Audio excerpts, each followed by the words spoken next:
లో కొలువు తీరిన కొత్త ప్రభుత్వం మరి గతంలో వైఎస్ఆర్ కాంగ్రెస్ పార్టీ హయాంలో జరిగినటువంటి అనేక అవకతవకలకు అనేక అక్రమాలకు అవినీతి ఆరోపణలు వచ్చినటువంటి సందర్భం ఏదైతే ఉందో వాటన్నిటి మీద కూడా పూర్తిగా దృష్టి పెట్టినట్టు తెలుస్తూ ఉంది.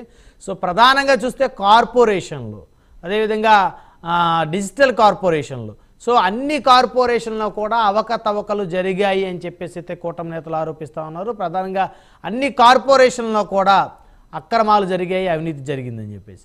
సో ప్రధానంగా చూస్తే కార్పొరేషన్లో జీతాలు తీసుకుంటూ వైఎస్ఆర్ కాంగ్రెస్ పార్టీ ఆఫీసుల్లో పనిచేశారు అనేటువంటి ఆరోపణలు అయితే చాలామంది ఎదుర్కొంటూ ఉన్నారు. అదేవిధంగా ప్రభుత్వ సలహాదారులుగా ఎవరైతే దాదాపు 200 మందికి పైగా నియమించబడ్డారు. సో వాళ్ళల్లో చాలామంది ఇతర రాష్ట్రాలు, హైదరాబాద్, బెంగళూరు లాంటి నగరాల్లో ఉంటూ వారి వ్యక్తిగత పనులు వారు చేసుకుంటూ లేదా వైఎస్ఆర్ కాంగ్రెస్ పార్టీ కోసం పనిచేస్తూ ఆంధ్రప్రదేశ్ ప్రభుత్వ ప్రజల డబ్బును జీతాలుగా ఎవరైతే తీసుకున్నారో వారి మీద కూడా ఫోకస్ పెడుతున్నట్టయితే తెలుస్తుంది. మొత్తాన్ని కనుక చూస్తే కూటమి ప్రభుత్వం ఏపీలో జరిగిన అనేక అవినీతి అక్రమాల మీద అయితే ఫోకస్ పెడుతుంది. అదేవిధంగా మద్యం కుంభకోణానికి సంబంధించి ప్రధానంగా సజ్జల రామకృష్ణారెడ్డి కనుసన్నల్లోనే ఈ మద్యం దుకాణాలకు సంబంధించి అవినీతి జరిగింది అని చెప్పేసి అయితే కొత్త ప్రభుత్వం మరి ఒక ఆలోచనకు వచ్చినట్టు తెలుస్తోంది. సో వైఎస్ఆర్ కాంగ్రెస్ పార్టీకి ఉచ్చు బిగిస్తున్నట్లయితే స్పష్టంగా కనపడతా ఉంది. మరి ఈ అంశాన్ని చర్చిద్దాం. ఇదే వాళ్ళ హాట్ టాపిక్. ఈ హాట్ టాపిక్లో మనతో పాల్గొనడం కోసం చందు శ్రీనివాస్ గారు, రాజకీయ విశ్లేషకులు మనతో స్టూడియోలో అందుబాటులో ఉన్నారు. అదేవిధంగా జగదీష్ గారు, సీనియర్ అడ్వకేట్, రాజకీయ విశ్లేషకులు మనతోటి జూమ్ కాల్ అందుబాటులో ఉన్నారు. అదేవిధంగా సింగళూరు వెంకటేష్ గారు, సుప్రీంకోర్టు అడ్వకేట్, అదేవిధంగా రాజకీయ విశ్లేషకులు మనకు సేపట్లో మనతో జూమ్ కాల్లో జాయిన్ అవుతారు. రైట్, ముందుగా చందు శ్రీనివాస్ గారితో మాట్లాడదాం. చందు గారు, గుడ్ మార్నింగ్ అండి. వెరీ గుడ్ మార్నింగ్ బ్రహ్మనాయుడు గారు.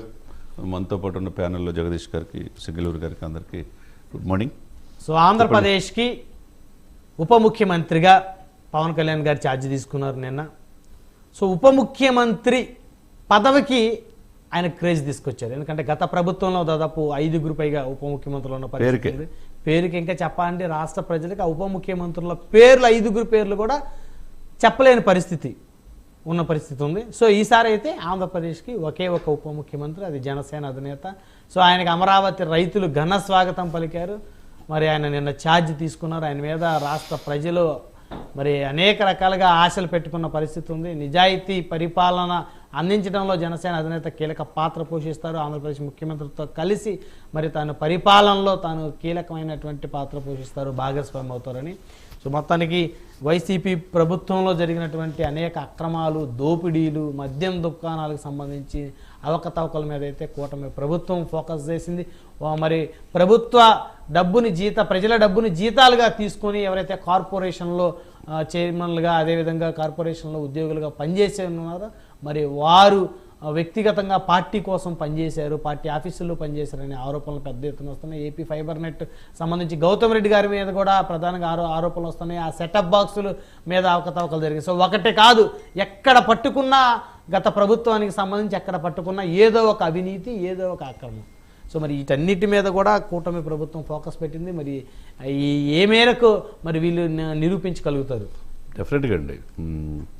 ముందుగా ఎందుకంటే ఈ కూటమి రావటానికి శాటిలైట్ ఛానల్లో ప్రముఖ అని చెప్పుకునే అన్నీ కూడా అధికార పార్టీ కొమ్ము కాసిన మీరు నిజాయితీగా నిలబడ్డారు.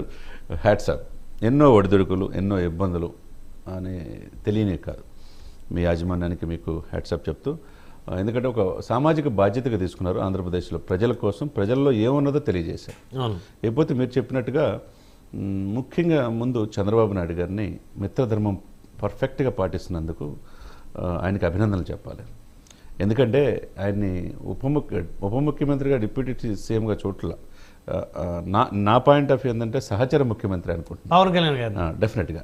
ఎందుకంటే ఆయనకి ఇచ్చే ప్రాధాన్యతని చూస్తే ఆయన ఫోటో పక్కన కావచ్చు, ప్రభుత్వ శాఖల కార్యాలయాలు కావచ్చు, ఏది చేసినా కానీ పవన్ కళ్యాణ్ గారు అంటే ఈ రోజున కూటమికి ఎంత ఆయుపట్టుగా నిలబడ్డాడు. ఒక మాట మీద, ఒక కమిట్మెంట్తో అనేక మాటలు, అనేక వ్యక్తిగత అమలు చేసిన ఒక పాయింట్ మీద నిలబడ్డాడు, ప్రజల కోసం నిలబడ్డాడు. కాబట్టి ఆయన సహచర ముఖ్యమంత్రి అని నేను అనుకుంటున్నా.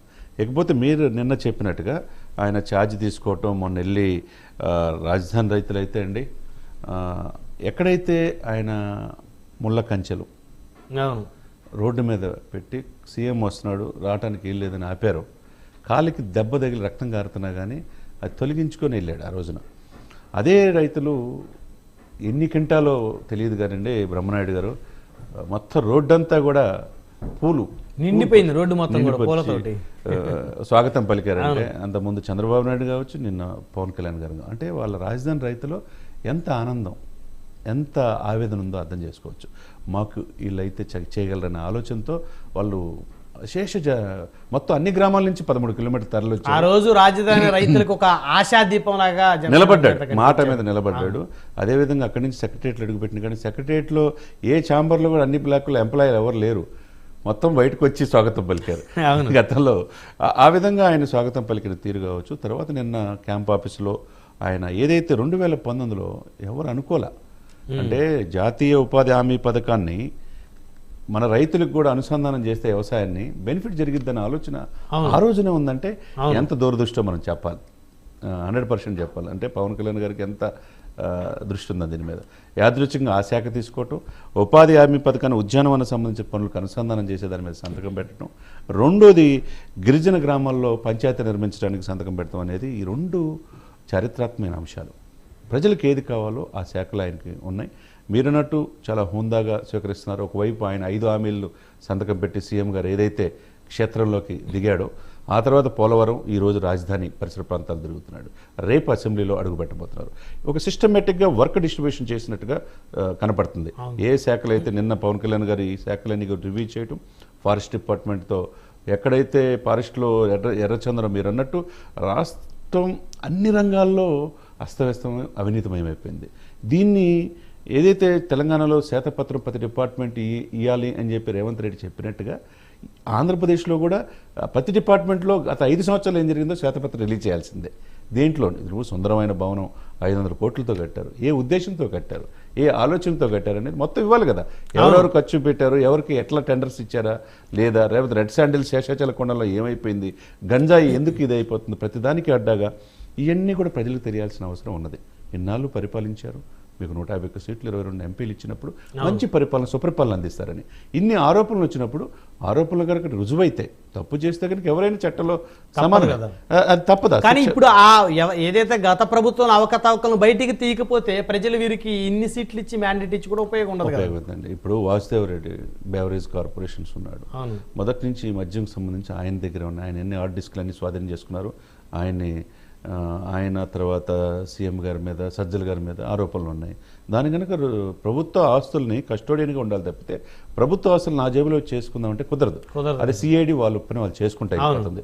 ప్రతి శాఖలో కూడా ఎక్కడ అవినీతిమయం అయిపోయిందో మీరు అన్నట్టు గౌతమ్ రెడ్డి కావచ్చు, దాని వెనక ఏ మినిస్టర్స్ ఉన్నా, స్కిల్ డెవలప్మెంట్, డిజిటల్ కార్పొరేషన్ లో జీతాలు తీసుకుని వైసీపీ పార్టీ ఆఫీసులో పనిచేశారనే ఆరోపణలు పెద్ద ఎత్తున వస్తున్నాయి. అది మరీ దారుణం. అంటే మేమే మరలా వస్తామని ఇదితో వాళ్ళు ఏది చేసినా కరెక్ట్ అని అనుకున్నారు. ఏం కాదులే మమ్మల్ని అడిగే వాళ్ళు ఎవరు లేరు అనుకున్నారు. కాకపోతే ఇక్కడ ఒక పవన్ ఉన్నాడు, వెనక అదృశ్యమైన శక్తి ఉందని చంద్రబాబు నాయుడు అంచనా వేసుకోలేకపోయారు. ఆయన ఎంత పవర్ఫుల్ అని అంచనా వేసుకోలేకపోయారు. కాబట్టి ఈ రోజున ఒకటే అండి బ్రహ్మనాయుడు గారు, rule is rule for all. ఎవరైనా చట్టం తన చేతిలో తీసుకున్నా, ప్రభుత్వ ఆస్తుల్ని దోచుకున్నా, ప్రకృతిని విధ్వంసం చేసినా వాళ్ళు శిక్ష పడాల్సిందే. ఇదివరకు లాగా లేటు జరగట్లేదండి. ఎప్పుడు ప్రకృతే చూసుకుంటుంది. కాబట్టి ఎవరు ఎంత ఉన్నా, ఏ మంత్రులైనా ఎవరైనా ప్రభుత్వ ఆస్తులను పరిరక్షించాల్సిన బాధ్యతే. కానీ మిమ్మల్ని 5 సంవత్సరాలు పదవిలో ఇచ్చింది మీ ఇష్టం వచ్చినట్టు దోచుకోవడానికి కాదు. ఇప్పుడు పోలవరం మీరు ఎందుకు పూర్తి చేయలే? ఇప్పుడు అంబటి రాంబాబు గారు ప్రెస్ మీట్ పెట్టి తెగ చెప్తున్నారు కదా, ఎందుకు పూర్తి చేయలేపారు? ఆంధ్రలో జీవనం ఆయన ఏమన్నారు, పోలవరం ఎప్పుడు పూర్తి అవుతుందంటే పవన్ కళ్యాణ్ గారు 4వ పిల్లి తర్వాత పూర్తి అవుతుంది. ఇది ఏ జ్ఞానం? అంటే ఈ విధంగా మంత్రులందరూ మాట్లాడటం, అదే ద్వారా వాళ్ళని జగన్మోహన్ రెడ్డి గారు కంట్రోల్ చేయలేకపోవటం, ఈరోజు ఆ పార్టీ పతనావస్థకి చేరుకుంది అనేది రాజకీయ విశ్లేషకుల అభిప్రాయం. సర్వనాశనం అయిపోయినట్టు అండి. 151 నుంచి 11 సీట్లు ఏంటండి? ఆ 11లో కూడా ఎంతమంది ఉంటారో లేదు తెలియని పరిస్థితిలో ఉందంటే ఆ పార్టీ కనీసం ప్యాచ్ వర్క్ చేసుకుందా ఇది కూడా కనపట్టలేదు అనమాట. ఇక ఏదైనా ప్రధాన ప్రతిపక్ష హోదా కోల్పోయినప్పుడు మరి రేపు ఎల్లుండి జరిగే అసెంబ్లీ సమావేశాల్లో పాల్గొంటారా లేదనేది ప్రశ్నార్థకంగా మారిందంటే ఇక్కడ ఒకటే సార్, సకల శాఖ మంత్రి సజ్జల రామకృష్ణారెడ్డి కావచ్చు, ఆయన ఈ కార్పొరేషన్ అన్నిటి మీద గుత్తాధిపత్యాన్ని చాలా ఆయన చెప్పి జరగాలి. యూనివర్సిటీస్ కూడా ఆయన పరిదే. నేను చదువుకున్న నేను చదువుకున్న నాగార్జున యూనివర్సిటీ కూడా చివరికి వైసీపీ ఆఫీస్గా చేశారు. ఆ వైస్ ఛాన్సలర్ కూడా 3 రాజులకు అనుమతి ఇచ్చే మద్దతు తెలియజేశాడని చెప్పేసి సాక్షాత్తు రాజధాని రైతులను వెళ్ళి యూనివర్సిటీ కింద ధర్నా చేశారు. యూనివర్సిటీ దగ్గర అప్పట్లో జగన్మోహన్ రెడ్డి గారి కటౌట్లు అన్నీ పెడతారు కదా యూనివర్సిటీ. విశ్వవిద్యాలయాలు ఏంటంటే దేవాలయాల్లాగా ఉండాలి సార్. విశ్వవిద్యాలయాలు అడ్డాగా రాజకీయ నాయకుల కటౌట్, ప్రతి శాఖల మీద పట్టు, ప్రతి మినిస్టర్స్, ప్రతి పోలీస్ డిపార్ట్మెంట్. ఈ రోజు సకల శాఖ మంత్రి సజ్జల రామకృష్ణారెడ్డిని నిన్న దివాకర్ రెడ్డి బ్రదరు ఏ విధంగా తిడుతున్నాడు చూస్తున్నారా? అవును, జేసీ దివాకర్ రెడ్డి గారు వాళ్ళ తమ్ముడు చూసారా ఎంత దారుణంగా ఆయన జైలుకి పంపించి అన్నం కూడా ప్రభాకర్ రెడ్డి గారు తమ్ముడు, ఆయనకి దివాకర్ రెడ్డి తమ్ముడు దివాకర్ రెడ్డి తమ్ముడు ప్రభాకర్ రెడ్డి గారు ఆయనకి భోజనం కూడా పెట్టలేదండి సార్. నా ఉసురు తగిలిద్దని శాపరాధులు ఆయన పాపం అంటే ఆయన కూడా భయపడ్డారు. అటువంటి వ్యక్తే భయపడ్డారు ఆ ప్రభుత్వంలో చెప్పడానికి. మరి అంటే ఈ రోజు గవర్నమెంట్ మారేసరికి ఆయన చెప్తున్నారంటే గత ప్రభుత్వంలో చెప్పలేకపోయారు. అంటే భయానికే భయం పుట్టించిన పరిస్థితులు గత ప్రభుత్వం. రఘురామకృష్ణరాజు గారు కాడి నుంచి అనేక మందిని ఎవరు మాట్లాడితే వాళ్ళని ఏదో కేసులు పెట్టి చేయటం ఎప్పుడు. ఇప్పుడు ఇంకో డౌట్ చందు గారు, ఇప్పుడు ఏవైతే ఇప్పుడు మనం ఎన్ని డిస్కస్ చేస్తామో ఆరోపణలు, డిజిటల్ కార్పొరేషన్లు, ఏపీ ఫైబర్ నెట్ల అక్రమాలు, అదేవిధంగా స్కిల్ డెవలప్మెంట్ కార్పొరేషన్లో జీతాలు తీసుకుంటూ వైసీపీ ఆఫీసులో పనిచేయడం, ఇక ఒకటి కాదు చాలా పెద్ద లిస్ట్ ఉంది. సో ఇప్పుడు ఇవన్నీ కూడా వీటి మీద ఎంక్వైరీ చేసి, వీటి మీద ఎంక్వైరీ కమిషన్ వేసి, మరి వీటి మీద ఏ మేరకు ప్రజాధనం దుర్వినియోగమైంది, మరి ఎవరో దానికి కర్త కర్మ క్రియ అనేటువంటి వెలికి తీసే క్రమంలో మళ్ళీ ఏమైనా వైఎస్ఆర్ కాంగ్రెస్ పార్టీకి ప్రజల నుంచి ఏమైనా సానుభూతి వ్యక్తమయ్యే పరిస్థితి ఉంటుంది? ఇక్కడేం సానుభూతి కాదండి. ఇప్పుడు నిన్న నేషనల్ మీడియాలో కూడా అసలు ఏ ఛానల్ పెట్టినా, times of India, republic channel కావచ్చు, ఏ ఛానల్, ఇండియా టుడే, అన్నిట్లో ప్యాలెసే కనపడుతుంది. Visakha palace, Rishikonda palace. అది మీ ప్రభుత్వం, అది ప్రధానమంత్రి గారు, రాష్ట్రపతి గారు వస్తే రెస్ట్ తీసుకోవడానికి కట్టాము ఆ ప్యాలెస్ అంటున్నారు సార్. ఏమో టూరిజం అని కాసేపు అంటారు రోజా గారు. ప్రధానమంత్రి రెస్ట్ తీసుకుంటే ఆర్మీ, నేవీ చాలా గెస్ట్ హౌస్లు ఉండేవి సార్ వైజాగ్ లో. మళ్ళీ 500 కోట్లు పెట్టి కట్టాల్సిన వీళ్ళు కట్టాల్సిన అవసరం లేదు, వాళ్ళే అడగల. ఇప్పుడు ఈ రాష్ట్రం ఏమి ధనిక రాష్ట్రం కాదు కదా. ఇప్పుడు ఒకటి సార్, ఇప్పుడు విశాఖపట్నంలో ఏం జరిగింది అనేది అందరికీ తెలుసు. నీ కమోడు 13 లక్షలు ఏంటి, టబ్బు 30 లక్షలు ఏంటి, ఫ్యాన్ 3 లక్షలు, మీకు ఏమైనా తెలుసా సార్? ఎప్పుడన్నా లేదు, అసలు ఎప్పుడు చూడలేదు కూడా నేను. 3 లక్షలు చూడలేదు. ఇప్పుడు ల్యాండ్స్కేప్ చూడాలని కూడా అనుకోను. గ్రీన్ కోసం 50 కోట్లు. ఆమె ఎవరో ఆర్కిటెక్ట్ అంట, బెంగళూరు ప్యాలెస్ ఆమె, లోటస్ పాండ్ ఆమె, అక్కడ ఆమె అమ్మగారు ఏం చెప్తే అదంట. ఆమెకి ఎన్ని కోట్లు, 10 కోట్లు ఫీజు ఇచ్చారు ఆర్కిటెక్ట్కి. ఇటాలియన్ మార్బుల్స్, అసలుకి తాజ్మహల్ మించి అండి. అది ఎవరి కోసం, ఎవరి డబ్బు సార్ బ్రహ్మనాయుడు గారు?